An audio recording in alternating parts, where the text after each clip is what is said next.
आज के वीडियो में हम लोग पढ़ेंगे अरिथमेटिक प्रोग्रेशन। अरिथमेटिक प्रोग्रेशन यानी समांतर श्रेणी। समांतर श्रेणी या अरिथमेटिक प्रोग्रेशन को जानने के लिए हमें सबसे पहले सीक्वेंस को समझना होगा। सीक्वेंस क्या होता है? Some number arranged in definite order according to a definite rule are said to form a sequence. अब इस डेफिनेशन को हम एग्जाम्पल से समझने की कोशिश करते हैं। एग्जाम्पल देखिए, 4, 7, 10, 13। अगर हम 4 में +3 कर दें, 4 में 3 ऐड कर दें तो क्या मिल जाएगा? 7 मिल जाएगा। उसी तरह अगर 7 में +3 कर दें तो क्या मिल जाएगा? 10 मिल जाएगा। 10 में +3 कर दें तो क्या मिल जाएगा? 13 मिल जाएगा। इसी तरह ये पैटर्न आगे बढ़ रहा है। दूसरे एग्जाम्पल को देखिए, 1 में अगर मल्टीप्लाइड बाई 1/2 कर दिया जाए तो क्या मिल जाएगा? 1/2 मिल जाएगा। 1/2 में मल्टीप्लाइड बाई 1/2 कर दें तो 1/4 मिल जाएगा। उसी तरह अगर 1/4 में मल्टीप्लाइड बाई 1/2 कर दें तो 1/8 मिल जाएगा। तो एग्जाम्पल से क्या हुआ, हम लोगों ने ये समझा कि ये एक पैटर्न एक डेफिनेट ऑर्डर में चल रहा है और यहाँ एक डेफिनेट रूल काम कर रहा है। यहाँ देखिए +3 +3 +3 चल रहा था और यहाँ क्या चल रहा था? Multiplied by 1/2 1/2 1/2। एक पैटर्न काम कर रहा है। अगर अब हम सीक्वेंस समझ गए हैं तो अब हम लोगों को प्रोग्रेशन समझना है। प्रोग्रेशन क्या होता है? Sequence which follow a definite pattern are called progression. एक डेफिनेट पैटर्न यानी निश्चित पैटर्न अगर फॉलो कर रहा हो सीक्वेंस तो उसको क्या बोलेंगे? प्रोग्रेशन बोलेंगे।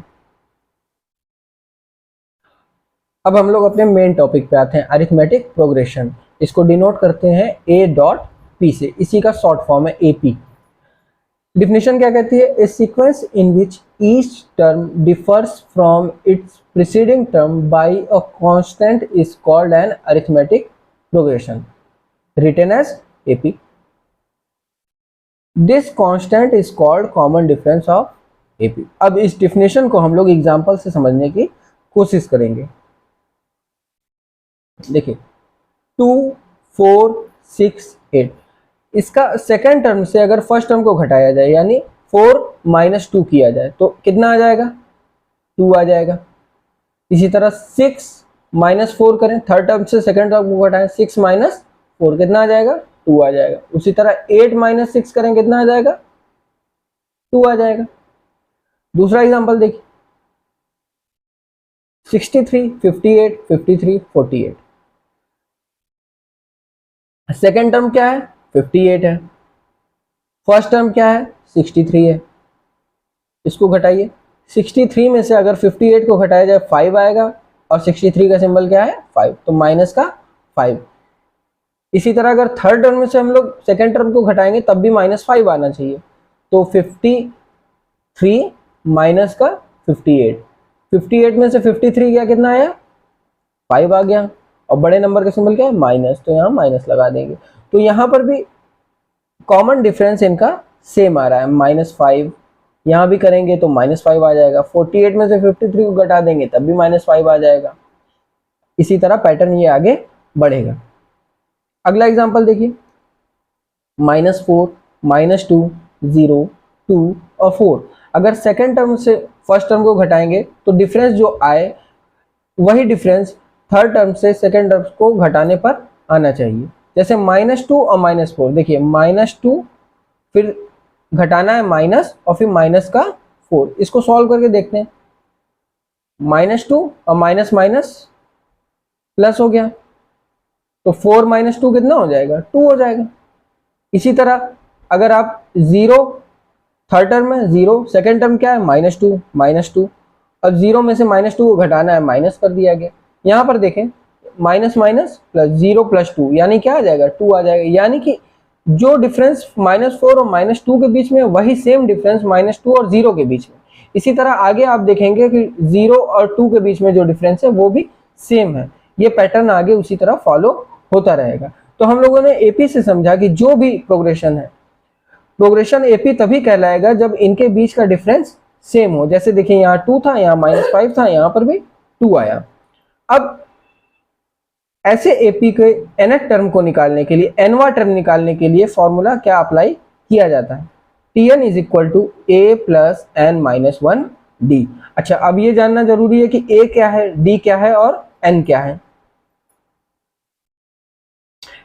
N n nth term, t n क्या है, nth टर्म है, ए क्या है, फर्स्ट टर्म है, एन क्या है, नंबर ऑफ टर्म, पैटर्न में कितने नंबर आ रहे हैं, कितने नंबर का पैटर्न है, और डी क्या है, डी कॉमन डिफरेंस है। कॉमन डिफरेंस कैसे निकालते हैं, सेकंड टर्म से फर्स्ट टर्म घटा दें, या फर्स्ट या थर्ड टर्म से सेकंड टर्म घटा दें, इस तरीके से कॉमन डिफरेंस हम लोगों को फाइंड आउट हो जाएगा।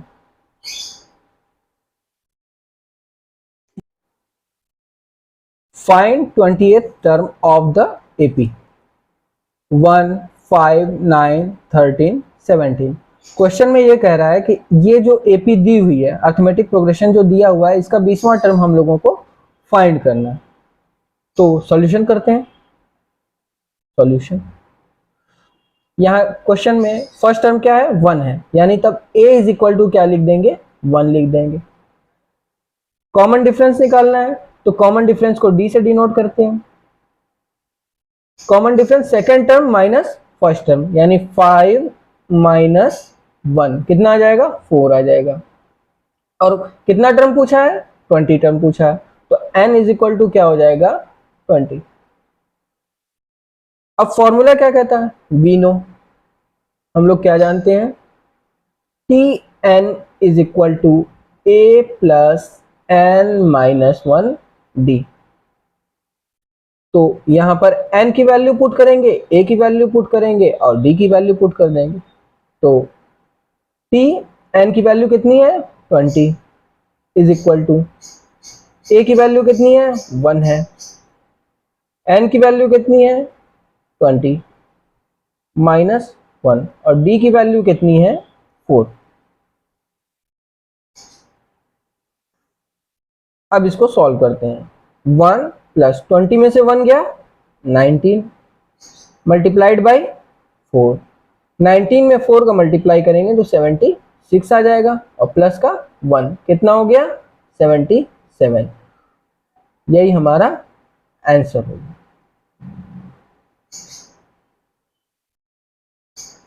अब दूसरे एग्जांपल से समझेंगे। Find 14th term of the AP. तो इसका सॉल्यूशन करते हैं। यहां फर्स्ट टर्म कितना है, 9 है, सेकंड टर्म कितना है, 5 है, तो d is equal to second term minus first term, यानी सेकेंड टर्म 5 है, फर्स्ट टर्म कितना है, 9 है, और माइनस कर देंगे। तो 9 माइनस 5 कितना आएगा, 9 और 5 4 आ जाएगा, और बड़े नंबर का सिंबल क्या है, माइनस है, तो यहाँ माइनस लिख देंगे। कितना टर्म निकालना है, n is equal to 14, n is equal to 14। Formula हम लोग क्या जानते हैं, we know t n is equal to a plus n minus 1 d. अब सारी वैल्यूज को इस फॉर्मूले में पुट करेंगे। टी एन की वैल्यू 14, ए कितना है, 9 है, एन कितना है, 14 है, और माइनस का 1, देन डी की वैल्यू कितनी है, -4 निकली है, यहाँ रख देंगे।